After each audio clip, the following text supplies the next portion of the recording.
Section 1. You will hear a telephone conversation between a woman and the reservations clerk at a conference centre. First, you have some time to look at questions 1 to 5.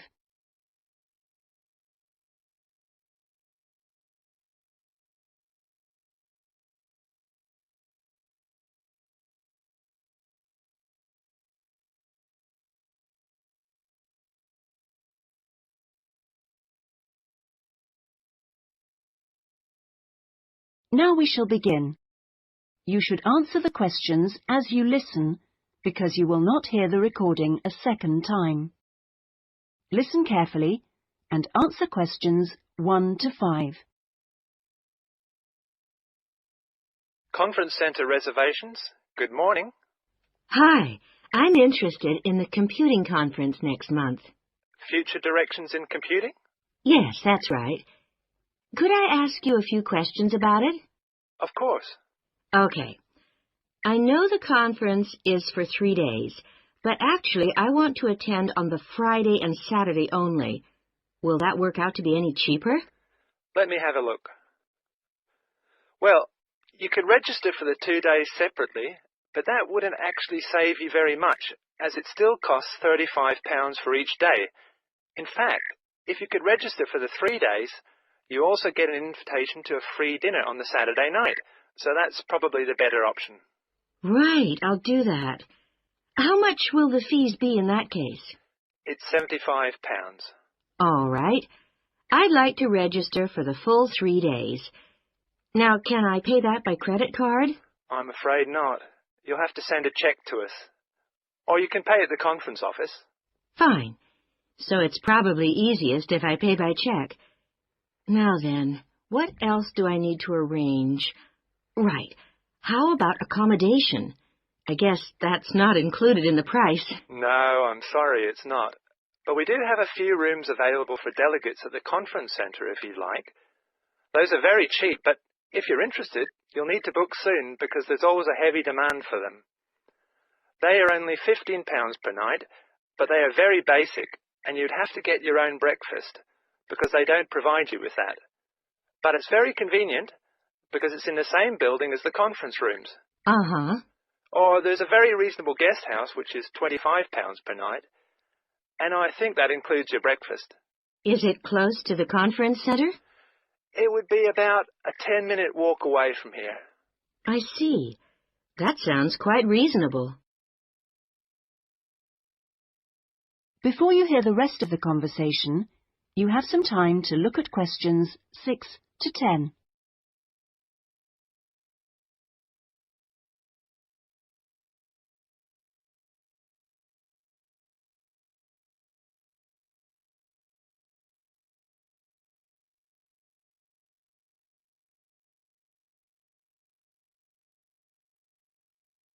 Now listen and answer questions 6 to 10.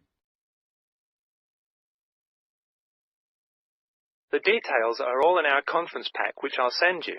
Great, thanks. That'll be very useful. Oh, and can you also send me an application form? Of course.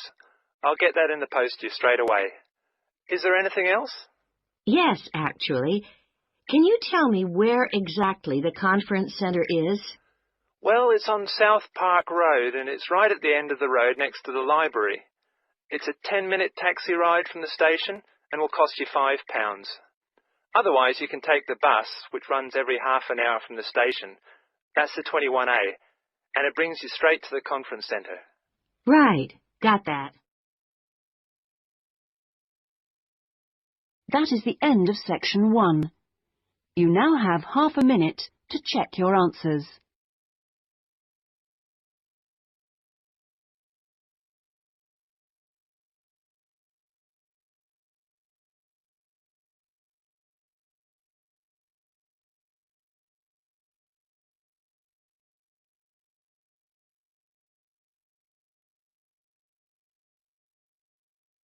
Now turn to section 2.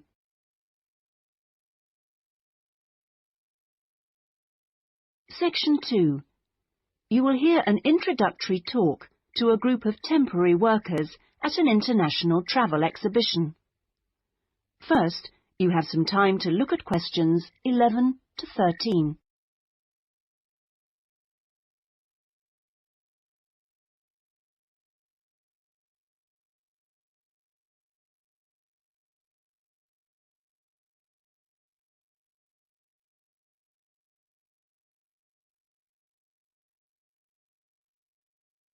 Now listen carefully and answer questions 11 to 13. Good morning and welcome everybody. I'm Jenny Stewart and I'm the staff manager here at the Exhibition Centre. We're expecting this year's International Travel Exhibition to attract over 10,000 visitors a day, ladies and gentlemen, and you are among the 200 extra staff recruited to help look after them. Now, to help things run smoothly, we have divided you into 4 teams: the blue team, the green team, the red team and the yellow team.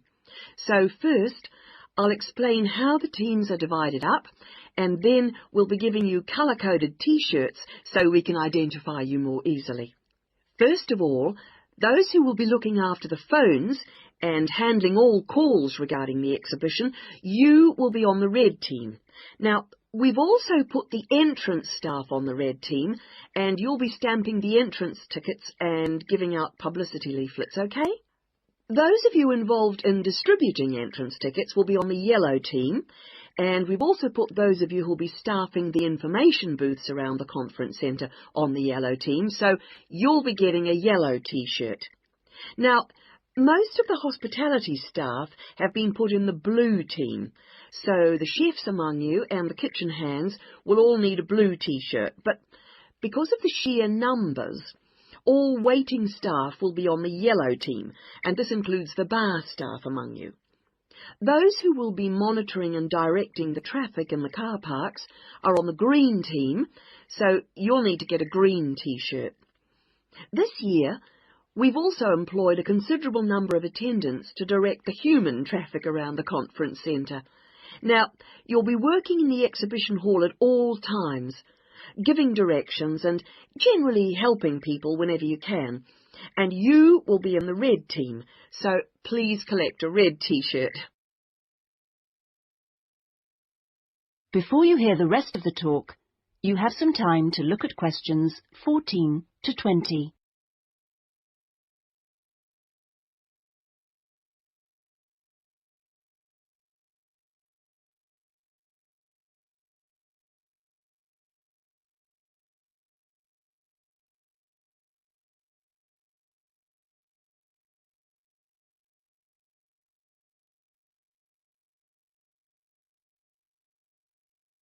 Now listen and answer questions 14 to 20. Right. Now that everyone knows what team they're in, we'll get on with the orientation and training program. And first, I'll run through the rest of today's program, which you should have in front of you so that you can get a general idea of what else is in store today. This introduction finishes at 9:30. And then you'll be hearing from Anne Smith. Anne works in the accounts department on level 2, and she looks after all temporary staff, and so she is the person to see if you have any problems regarding pay. Anne will be explaining when and how you get this. She will also be handing out your tax forms. And I will just stress that all tax forms must be completed and returned to Anne before your pay can be processed. Following Anne's talk, you'll hear from Peter Chen, our conference manager, and he will be going over a plan of the conference centre with you, which will help you to orient yourselves. He will also go through the security arrangements with you and show you the fire exits. Then at 10:30, there will be a coffee break in the staff canteen, which is located down on the ground floor. Now, after the break, we'll be moving to a different location for a video presentation, so instead of coming back here, we'd like you all to go to Lecture Room 311. You'll find it on this same level just down the hall, and there you will be shown a video about important safety issues in the workplace called safety at work. We'll finish off the morning with lunch, which should give everyone a chance to meet and get to know each other, and we'll be serving you a buffet lunch in the main hall, which is on the first floor from 12 o'clock. After lunch, you'll be divided up into your teams to meet your team leaders, and we're hoping to be all finished by 3, so I won't delay you any longer, and I'll hand over. That is the end of section 2. You now have half a minute to check your answers.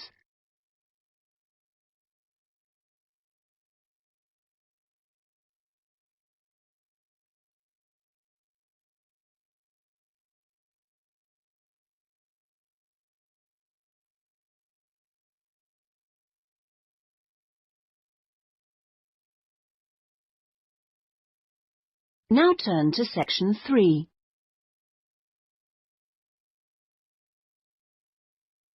Section 3. You will hear a conversation between a librarian and an education student. First, you have some time to look at questions 21 to 27.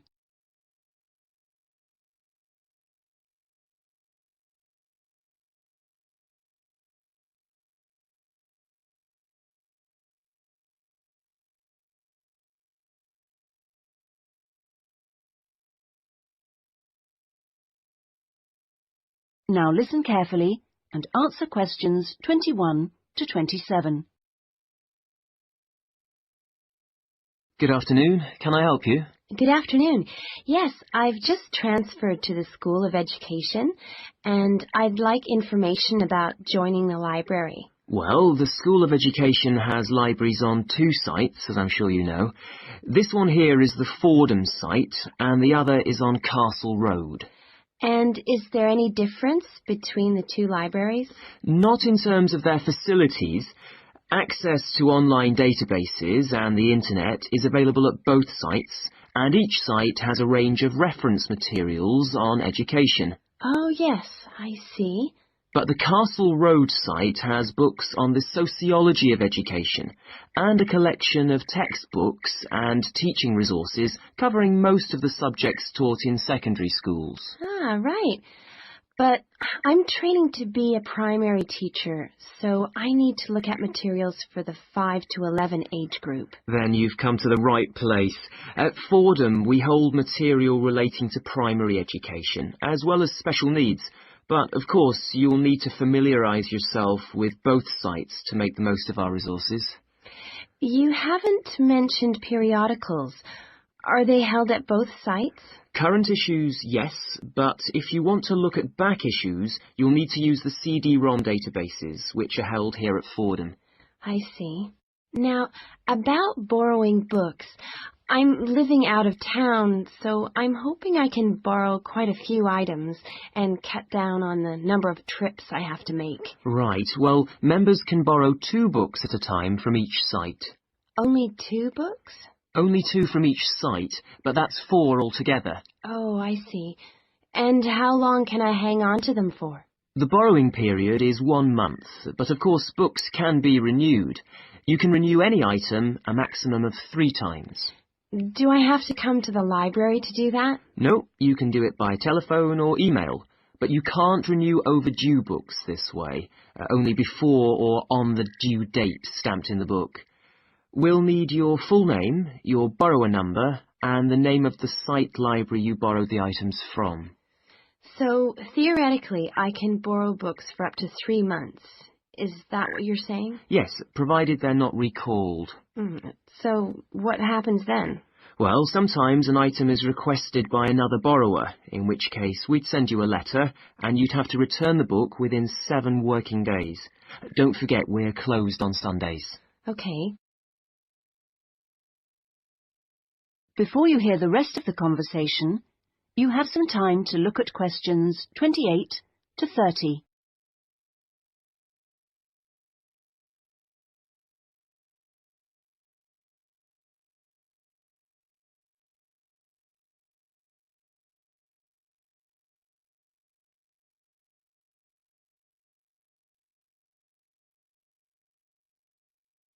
Now listen and answer questions 28 to 30.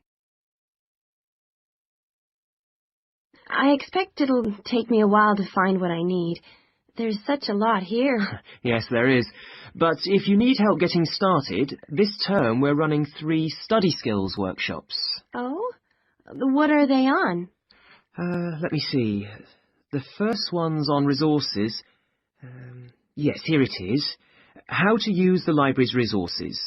That includes everything, not just the print and technical resources. That sounds useful. Is there anything on using the internet? Let's see.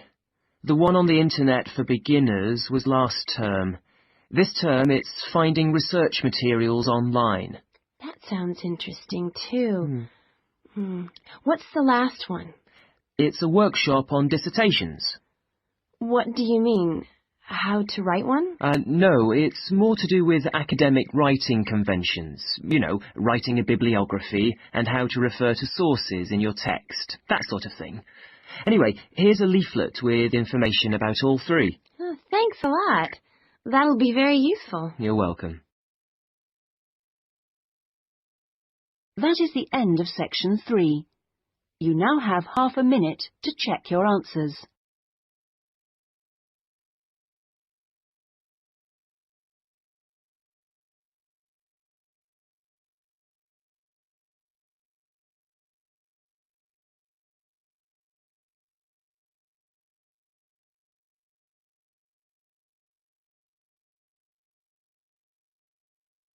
Now turn to section 4.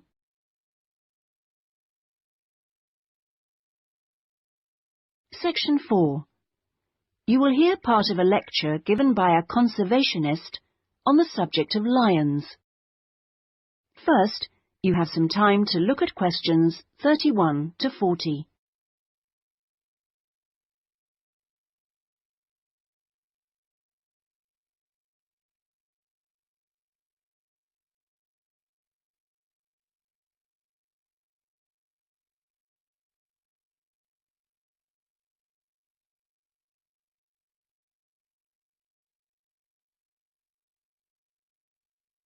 Now listen carefully and answer questions 31 to 40. Well, most people think that lions only come from Africa. And you would be forgiven for thinking this because, in fact, most lions do come from Africa. But this hasn't always been the case. If we go back 10,000 years, we would find that there were lions roaming vast sections of the globe. But now, unfortunately, only very small sections of the lion's former habitat remain. My particular interest is Asiatic lions, which are a subspecies of African lions. It's almost 100,000 years since the Asiatic lion split off and developed as a subspecies.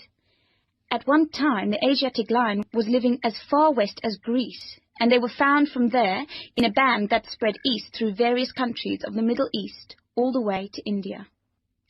In museums, you can now see Greek coins that have clear images of the Asiatic lion on them. Most of them are dated at around 500 BC. However, Europe saw its last Asiatic lion roaming free 2,000 years ago. Over the next 1900 years, the numbers of Asiatic lions in the other areas declined steadily. But it was only in the 19th century that they disappeared from everywhere but India. So, how can you tell an Asiatic lion from an African lion, with which you're probably more familiar? Well, in general, Asiatic lions are not as big as African lions. The colour is more or less the same, but the appearance of the mane is different. That's the hair around the lion's face and neck. The Asiatic lion's mane is noticeably shorter than the African lion's. Asiatic lions also have a long fold of skin on their undersides, whereas not many African lions have this.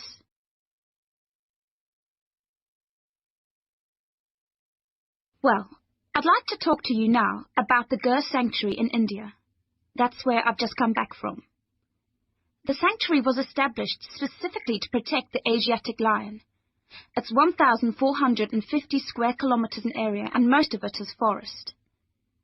There are now around 300 Asiatic lions in India, and almost all of them are in this sanctuary.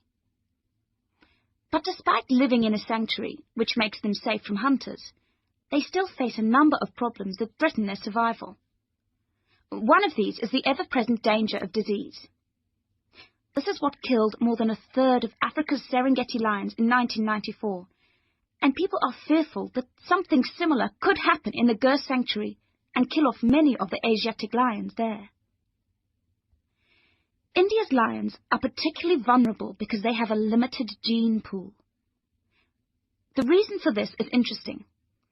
It's because all of them are descended from a few dozen lions that were saved by a prince who took a particular interest in them. He was very wealthy, and he managed to protect them.